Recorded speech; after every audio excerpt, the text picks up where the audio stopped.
கோவை நகரின் பல்வேறு பகுதிகளில் மிதமான மழை பெய்தது. காந்திபுரம், புளியகுளம், பாப்பநாயக்கன்பாளையம், பந்தயசாலை, உக்கடம், ஒப்பனக்கார வீதி, செல்வபுரம், கணபதி உட்பட பல்வேறு பகுதிகளில் மழை பெய்தது. மழை காரணமாக வெப்பம் தணிந்து இதமான சூழல் நிலவியது.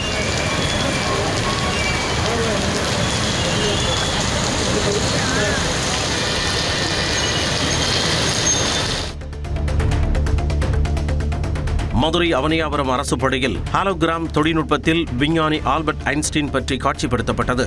முன்னாள் மாணவர் கார்த்திக் மாரி ஐன்ஸ்டீன் நேரில் வந்தது போன்ற காட்சியை உருவாக்கி மாணவர்களுக்கு விளக்கினார். ஐன்ஸ்டீன் தமிழில் உரையாடுவது போல காட்சிப்படுத்தப்பட்டது மாணவர்களுக்கு புதுமையான அனுபவத்தை ஏற்படுத்தியது. ஈர்ப்பு விசை என்பது பொருட்களை கீழே இழுக்கும் ஒரு விசை என்று நினைத்தனர். ஆனால் நான் வேறு விதமாக விளக்கினேன். பெரிய பொருட்கள், சூரியன், பூமி போன்றவை தங்களை சுற்றியுள்ள கால விண்வெளியை வளைத்து விடுகின்றன. நியூட்டன் உள்ளிட்ட விஞ்ஞானிகளின் கண்டுபிடிப்புகளும் இதே தொழில்நுட்பத்தின் மூலம் காட்சிப்படுத்தப்பட்டது. குற்றால அருவிகளில் இரவில் ஜொலிக்கும் மின்ஒளியால் சுற்றுலா பயணிகள் உற்சாகமாக குளித்து மகிழ்ந்தனர். தென்காசி மாவட்டத்தில் மேற்கு தொடர்ச்சி மலைப்பகுதிகளில் பெய்த மழை காரணமாக அனைத்து அருவிகளிலும் தண்ணீர் வரத்து உள்ளது. பழைய குற்றால அருவி, சிற்றருவியில் மாலை 5 மணி வரை மட்டும் குளிக்க அனுமதிக்கப்படும் சூழலில் மெயினருவி, 5 அருவியில் இரவில் மின்னொளியில் சுற்றுலா பயணிகள் குளித்து மகிழ்ந்தனர்.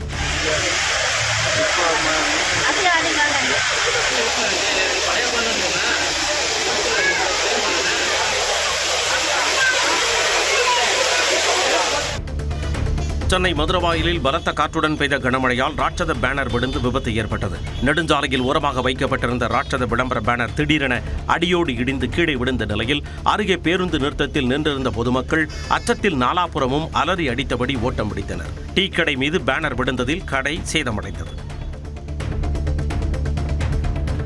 புதுக்கோட்டை மாவட்டம் அறந்தாங்கி அருகே ரத்தினக்கோட்டை கிராமத்தில் உள்ள முத்துமாரியம்மன் கோவிலில் மழை வளம் மற்றும் விவசாயிகள் செழிப்பை வேண்டி பாரம்பரிய மது எடுப்பு திருவிழா நடைபெற்றது. சிறப்பு அபிஷேகம் மற்றும் பூஜைகளுக்கு பிறகு மதுக்குடங்கள் ஊர்வலமாக எடுத்துச் செல்லப்பட்டு கோவில் குளத்தில் கரைக்கப்பட்டன. ஆண்கள் கோலாட்டமாடியும் பெண்கள் கும்மி அடித்தும் அம்மனை வழிபட்டனர்.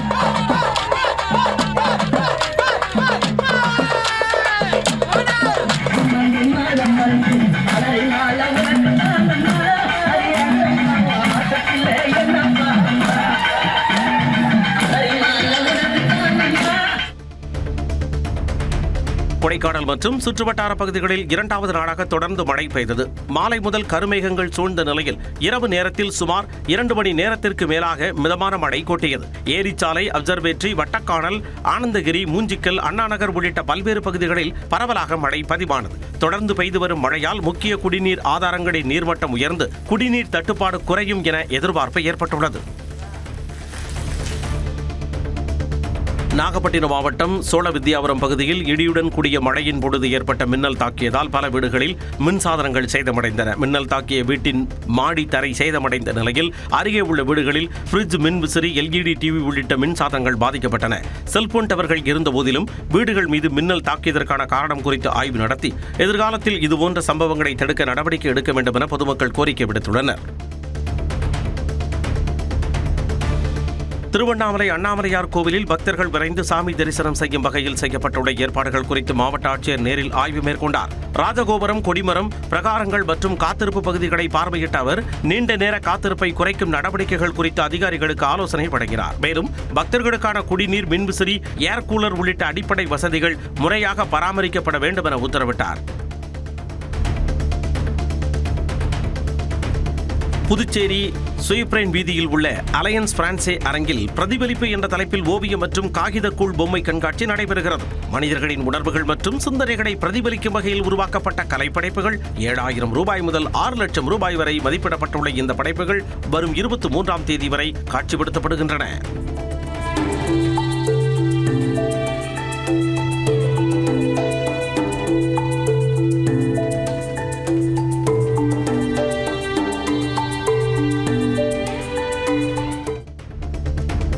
கரூர் மாவட்டம் கிருஷ்ணராயபுரம் அருகே சேங்கல் பகுதியில் புவியியல் மற்றும் சுங்கத்துறை அதிகாரிகள் நடத்திய வாகன சோதனையில் உரிய அனுமதியின்றி கிராவல் மண் ஏற்றி வந்த டிப்பர் லாரி பறிமுதல் செய்யப்பட்டது. கைப்பற்றப்பட்ட வாகனம் மற்றும் கனிமம் மாயனூர் காவல் நிலையத்தில் ஒப்படைக்கப்பட்ட நிலையில் போலீசார் வழக்கு பதிவு செய்து விசாரணை மேற்கொண்டு வருகின்றனர்.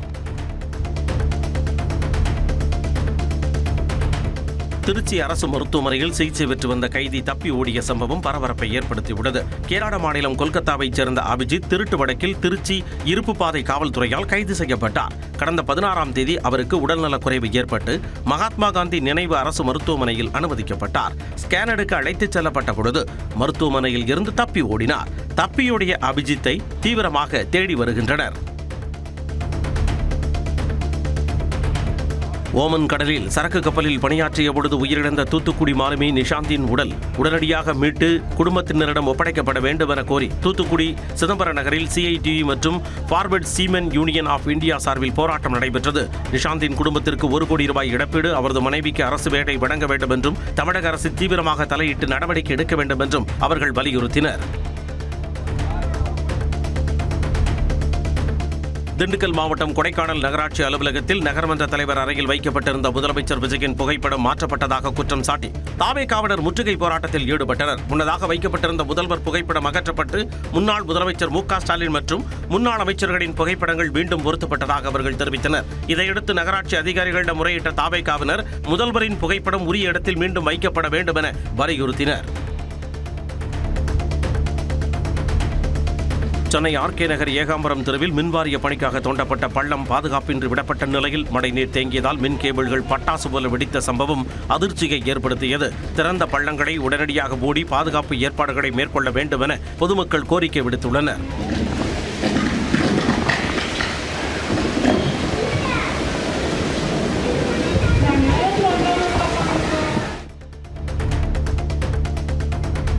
பழனி அருகே காவலப்பட்டி கிராமத்தில் மதுபோதையில் ஏற்பட்ட வாக்குவாதம் இரு தரப்பினரிடையே மோதலாக மாறியதில் 5 பேர் காயமடைந்து மருத்துவமனையில் அனுமதிக்கப்பட்டனர். தாக்குதலில் ஈடுபட்டவர்கள் மீது நடவடிக்கை எடுக்கவில்லை என குற்றம் சாட்டி ஒரு தரப்பினர் பழனி அரசு மருத்துவமனை முன்பு சாலை மறியலில் ஈடுபட்டனர். உரிய நடவடிக்கை எடுக்கப்படும் என காவலர்கள் உறுதியளித்ததைத் தொடர்ந்து போராட்டம் கைவிடப்பட்டது. மதுரை மாவட்டம் திருமங்கலம் மற்றும் அதன் சுற்றுவட்டார பகுதிகளில் அரை மணி நேரத்திற்கு மேலாக பலத்த மழை பெய்தது. பாண்டியன் நகர், வடகரை, செங்குடம், கரிசல்பட்டி, வாகைக்குடம், புங்கக்குடம் உள்ளிட்ட பகுதிகளில் மழைநீர் சாலைகளில் வெள்ளம் போல ஓடியது. நீண்ட நாட்களாக நிலவிய வெப்பம் தணிந்து குளிர்ச்சியான சூழல் ஏற்பட்டதால் பொதுமக்கள் மகிழ்ச்சி அடைந்தனர்.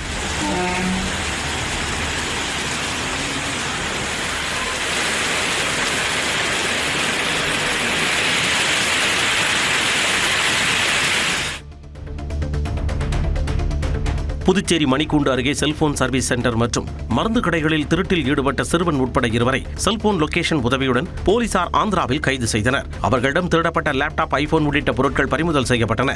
இந்த திருட்டுக்கு மூளையாக செயல்பட்ட பிரபல திருடன் நகுரான் தற்பொழுது ஆந்திரா சிறையில் உள்ள நிலையில் அவரை காவலில் எடுத்து விசாரிக்க போலீசார் நடவடிக்கை மேற்கொண்டுள்ளனர். தொடர் மழையால் கோவை குற்றால அருவியில் வெள்ளப்பெருக்கு ஏற்பட்டுள்ளது. மேற்கு தொடர்ச்சி மலை பகுதிகளில் பெய்து வரும் தென்மேற்கு பருவமழையால் கோவையின் முக்கிய சுற்றுலா தலமான கோவை குற்றாலம் அருவியில் வெள்ளப்பெருக்கு ஏற்பட்டுள்ளது. பொதுமக்களின் பாதுகாப்பை கருத்தில் கொண்டு அருவிக்கு செல்ல வனத்துறை தற்காலிக தடை விதித்துள்ளது. நீர்வரத்து சீராகும் வரை கோவை குற்றாலம் சூழல் சுற்றுலா மையம் மூடப்பட்டு வனத்துறையினர் தீவிர கண்காணிப்பில் ஈடுபட்டு வருகின்றனர்.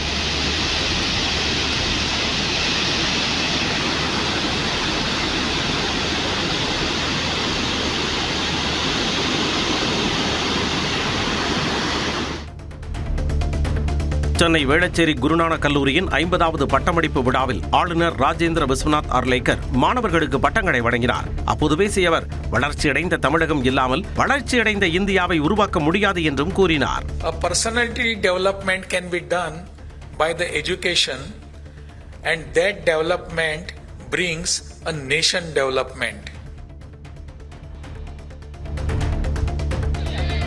கன்னியாகுமரி மாவட்டம் தெங்கம்புதூரில் பொதுமக்களுக்கு இடையூறாக செயல்படும் டாஸ்மாக் கடையை அகற்ற கோரி மார்க்சிஸ்ட் கம்யூனிஸ்ட் கட்சியினர் 50க்கும் மேற்பட்ட பெண்களுடன் முற்றுகை போராட்டத்தில் ஈடுபட்டனர். பள்ளி மாணவிகள் மற்றும் பெண்களின் பாதுகாப்பு கருதி மதுபான கடையை இடமாற்றம் செய்ய வேண்டும் என வலியுறுத்திய போராட்டக்காரர்கள் அதிகாரிகள் உடனடி நடவடிக்கை எடுக்க வேண்டும் என கோரிக்கை விடுத்தனர். ஈரோடு மாவட்டம் சென்னிமலையில் உள்ள ஊராட்சி ஒன்றிய அரசு நடுநிலைப்பள்ளி வகுப்பறையில் முதல்வர் விஜயின் புகைப்படத்தை மாட்டி மாணவர்களை கைதட்டச் செய்ததாக குற்றச்சாட்டு எழுந்துள்ளது.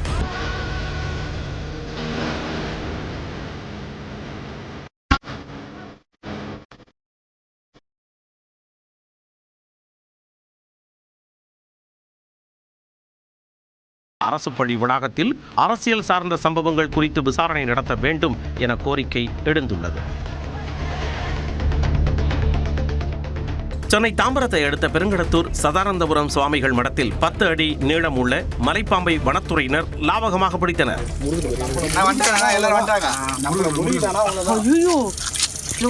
நம்ம பார்க்கும்போது சின்னதா இருந்தது.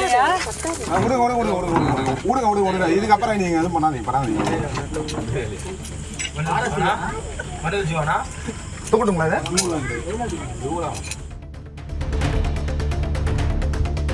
தூத்துக்குடியில் பெட்ரோல் குண்டு வீசிய வழக்கில் காவலர்களை தாக்கிய சிறார் உட்பட 2 கைது செய்யப்பட்டனர். தாளமுத்து நகர் நேரு காலனியில் மகராசி என்பவர் வீட்டில் பெட்ரோல் குண்டு வீசியது தொடர்பாக சிலுவைப்பட்டியைச் சேர்ந்த கார்த்திக் மற்றும் 17 வயது சிறுவனை பிடிக்க காவலர்கள் சென்றுள்ளனர். அப்பொழுது காவலர்களை இருவரும் அரிவாளால் வெட்டிவிட்டு தப்பியோட முயன்ற நிலையில் பிடிபட்டனர். இருவரையும் கைது செய்து அரிவாளை பறிமுதல் செய்து விசாரணை நடத்தி வருகின்றனர். விருதுநகர் மாவட்டம் காரியாபட்டி மற்றும் அதன் சுற்றுவட்டார பகுதிகளில் கடும் வெயிலுக்கு பிறகு திடீரென வானிலை மாறி பலத்த சூறைக்காற்றுடன் கனமழை பெய்தது. கல்குறிச்சி, வக்கடாங்குண்டு, செவல்பட்டி உள்ளிட்ட பகுதிகளிலும் மழை பதிவானது. மழையால் வெப்பம் தணிந்து குளிர்ச்சியான சூழல் நிலவியதால் பொதுமக்கள் மகிழ்ச்சி அடைந்தனர்.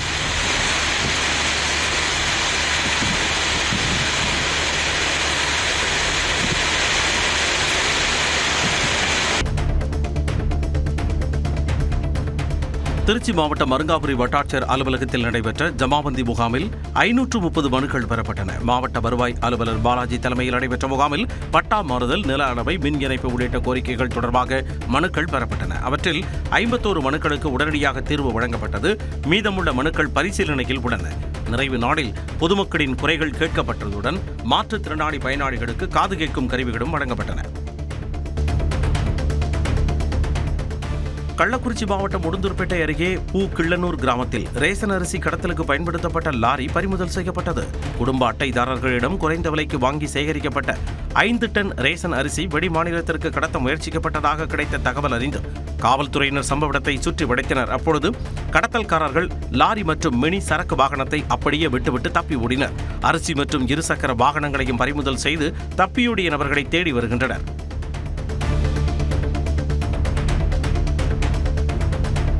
தூத்துக்குடி நகரில் வெளிமாநில லாட்டரி சீட்டுகள் சட்டவிரோதமாக விற்பனை செய்யப்பட்டு வந்த நிலையில் தெற்கு காவல் நிலைய போலீசார் நடத்திய சோதனையில் 4 பேர் கைது செய்யப்பட்டனர். லெவஞ்சிபுரம் பகுதியில் லாட்டரி விற்பனையில் ஈடுபட்டதாக கோபிக்கண்ணன், நாராயணசாமி, நவீன் ராஜா மற்றும் பாலசுப்ரமணியன் ஆகியோர் கைது செய்யப்பட்டனர். அவர்களிடம் இருந்து லாட்டரி எண்கள் எழுதப்பட்ட துண்டு சீட்டுகள் மற்றும் 10,000 ரூபாய் ரொக்கம் பறிமுதல் செய்யப்பட்டது. நீலகிரி மாவட்டத்தில் உதகையில் இருந்து முதுமலை செல்லும் சாலையில் உள்ள சீகூர் பாலம் வனப்பகுதியில் புலி ஒன்று கம்பீரமாக சாலையை கடந்து வனப்பகுதிக்குள் சென்றது. புலி நடமாட்டம் அதிகமுள்ள பகுதியாக இருப்பதால் வாகனங்களை நிறுத்தி புகைப்படம் அல்லது வீடியோ எடுப்பதை கண்டிப்பாக தவிர்க்க வேண்டும் என வனத்துறையினர் எச்சரித்துள்ளனர்.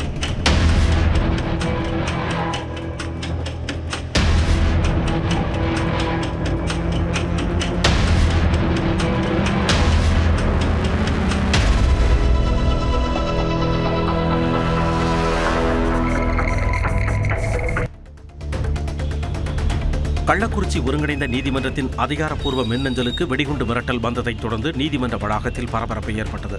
உடனடியாக பொதுமக்கள் வெளியேற்றப்பட்டு நுழைவாயில் மூடப்பட்ட நிலையில் வெடிகுண்டு நிபுணர்கள் மற்றும் ஓப்பனாய் உதவியுடன் தீவிர சோதனை மேற்கொள்ளப்பட்டது.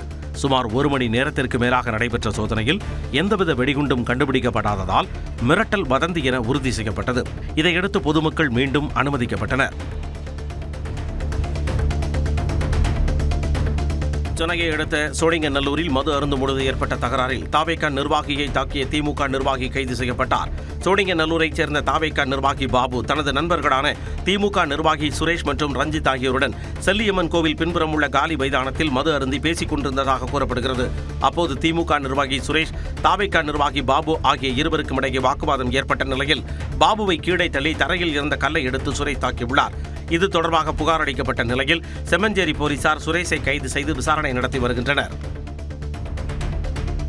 மயிலாடுதுறை, தஞ்சாவூர் உள்ளிட்ட பல்வேறு பகுதிகளில் உள்ள ஆர்டிஓ அலுவலகங்களில் லஞ்ச ஒழிப்புத்துறை சோதனை நடத்தப்பட்டது. தமிழ்நாடு முழுவதும் 40 ஆர்டிஓ அலுவலகங்களில் நேற்று லஞ்ச ஒழிப்புத்துறை அதிரடி சோதனை மேற்கொண்டனர். மயிலாடுதுறை அலுவலகத்தில் 3 நபர்களிடம் இருந்து 1,76,000 ரூபாய் பறிமுதல் செய்யப்பட்டது. தஞ்சாவூர் பட்டீஸ்வரம் அலுவலகத்தில் 1,31,000 ரூபாய் ஆவணங்கள் பறிமுதல் செய்யப்பட்டன. திருப்பூர் பல்லடம் சாலையில் உள்ள அலுவலகத்தில் கணக்கில் வராத 1,00,000 ரூபாயும், மதுரை வாடிப்பட்டி அலுவலகத்தில் கணக்கில் வராத 65,000 ரூபாயும் பறிமுதல் செய்யப்பட்டது. சென்னை புறநகர் பகுதிகளில் பெய்த கனமழையால் ஆவடி சுற்றுவட்டார குடியிருப்புகளில் இருந்து வெளியேறும் சுத்திகரிக்கப்படாத கழிவுநீர் மழைநீர் வடிகால்களில் வழியாக அம்பத்தூர் ஏரியில் கலப்பதாக குற்றச்சாட்டு எழுந்துள்ளது. இதனால் அயப்பாக்கம் பகுதியில் கடும் துர்நாற்றம் வீசி பொதுமக்களுக்கு மூச்சு திணறல் உள்ளிட்ட பாதிப்புகள் ஏற்படுவதாக கூறப்படுகிறது. மேலும் கொசுக்கள் அதிகரித்து டெங்கு, மலேரியா போன்ற நோய்கள் பரவும் அபாயம் ஏற்பட்டுள்ளதாக மக்கள் அச்சம் தெரிவித்து உடனடி நடவடிக்கை எடுக்க அதிகாரிகளுக்கு கோரிக்கை விடுத்துள்ளனர்.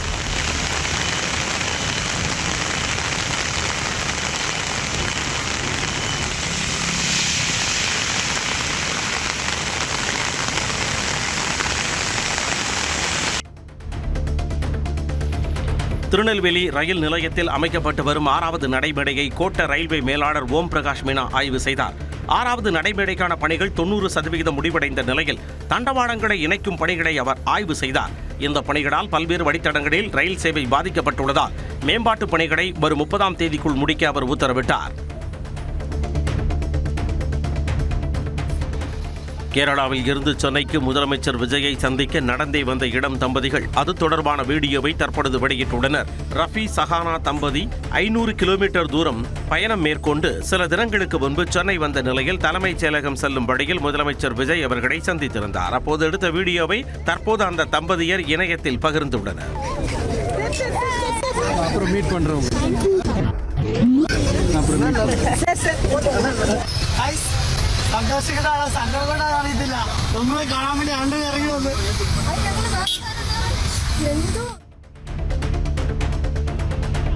ராமநாதபுரம் அரசு மருத்துவமனையில் தவறான சிகிச்சையால் பெண் உயிரிழந்ததாக குற்றம் சாட்டி அவரது உறவினர்கள் 2வது நாளாக சாலை மறியல் போராட்டத்தில் ஈடுபட்டனர். பாலக்கரையை சேர்ந்த தமிழ்ச்செல்விக்கு சைனஸ் பாதிப்புக்காக அரசு மருத்துவக் கல்லூரி மருத்துவமனையில் அறுவை சிகிச்சை செய்யப்பட்டது. ஆனால் சிகிச்சைக்கு பிறகு உடல்நிலை மோசமடைந்து புதன்கிழமை அவர் உயிரிழந்தார்.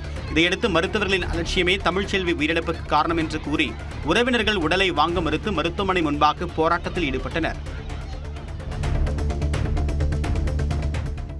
மயிலாடுதுறை மாவட்டத்தில் நடவு செய்யப்பட்ட குறுவை பயிர்களில் நோய் தாக்குதல் ஏற்பட்டுள்ளதாக விவசாயிகள் வேதனை தெரிவித்துள்ளனர்.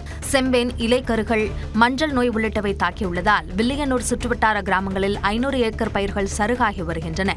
உடனடியாக வேளாண் துறை அதிகாரிகள் பயிர்களை பார்வையிட்டு உரிய ஆலோசனைகள் வழங்க வேண்டும் என கோரிக்கை எழுந்துள்ளது.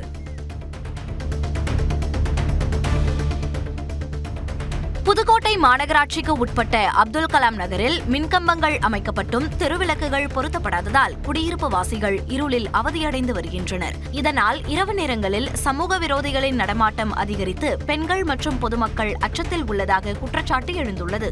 தெருவிளக்கு, குடிநீர், சாலை உள்ளிட்ட அடிப்படை வசதிகளை உடனடியாக செய்து தர வேண்டும் என்று பொதுமக்கள் வலியுறுத்தியுள்ளனர்.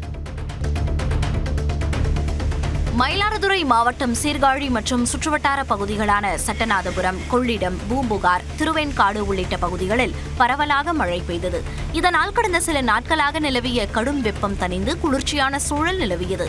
மாலையில் பள்ளி கல்லூரி மாணவர்கள் மழையில் நனைந்தபடி வீடு திரும்பினர். இந்த மழை குறுவை சாகுபடிக்கு பயனளிக்கும் என விவசாயிகள் மகிழ்ச்சி தெரிவித்துள்ளனர்.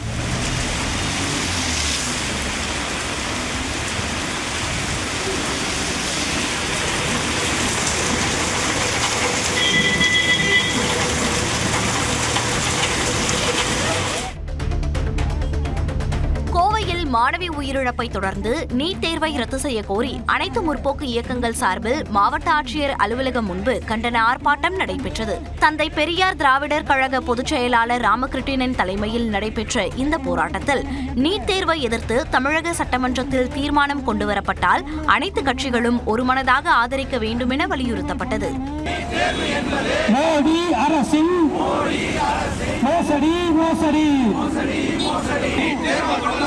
எங்கள் பிள்ளை அணுவிற்கு நீதி வேண்டும், நீதி வேண்டும். விழுப்புரம் மாவட்டம் செஞ்சியில் பேருந்தில் ஏறிய போது 2 வயது குழந்தையின் கையில் இருந்த 1 பவுண்ட் தங்க காப்பை திருடிய பெண்ணை குழந்தையின் தாய் கையும் களவுமாக பிடித்து போலீசில் ஒப்படைத்தார். புகாரின் பேரில் விசாரணை நடத்திய செஞ்சி போலீசார் புதுச்சேரியை சேர்ந்த பெண்ணரசியை கைது செய்து வழக்கு பதிவு செய்தனர். அரியலூர் மாவட்டம் ஜெயங்கொண்டம் தாலுகா அலுவலகத்தில் குண்டவெளி புதுத்தெருவை சேர்ந்த 55 இருளர் குடும்பங்கள் அரசு வழங்கிய வீட்டுமனைக்கு பட்டா வழங்க கோரி ஜமாபந்தி முகாமில் திரண்டு வந்து மனு அளித்தனர். மேலும் கழிப்பறை, வடிகால் உள்ளிட்ட அடிப்படை வசதிகளையும் ஏற்படுத்தி தர வேண்டும் என வலியுறுத்தினர்.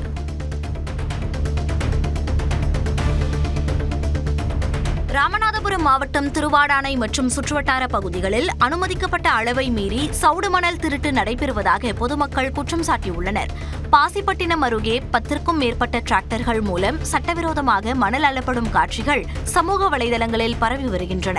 பலமுறை புகார் அளித்தும் நடவடிக்கை எடுக்கவில்லை என கூறும் பொதுமக்கள் இயற்கை வளங்களை பாதுகாக்க மாவட்ட நிர்வாகம் உடனடியாக தலையிட்டு கடும் நடவடிக்கை எடுக்க வேண்டும் என கோரிக்கை விடுத்துள்ளனர்.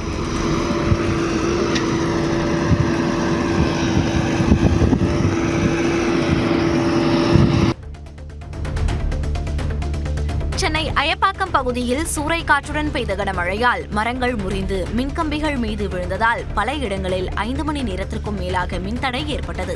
இதனால் பொதுமக்கள் அவதியடைந்த நிலையில் அதிமுக மற்றும் தமிழக வெற்றிக்கழக நிர்வாகிகள் முன்வந்து சாய்ந்த மரங்களை அகற்றும் பணியில் ஈடுபட்டனர். இதனையடுத்து மின் விநியோகம் சீரமைக்கும் பணிகள் நடைபெற்றன.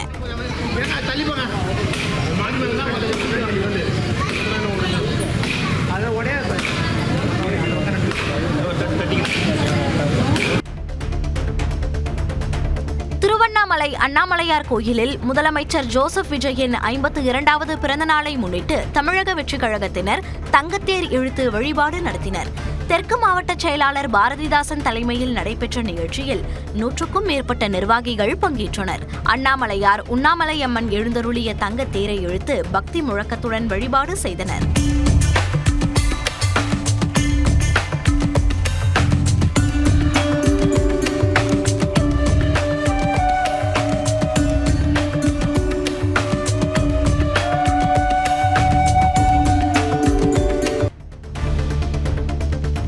தமிழகத்தில் சமூக நீதி கணக்கெடுப்பு நடத்தப்படும் என ஆளுநர் உரையில் அறிவிக்கப்பட்டதை வரவேற்று தருமபுரி பேருந்து நிலையத்தில் முன்னாள் எம்எல்ஏ SP வெங்கடேஸ்வரன் தலைமையில் பாமகவினர் கொண்டாட்டத்தில் ஈடுபட்டனர்.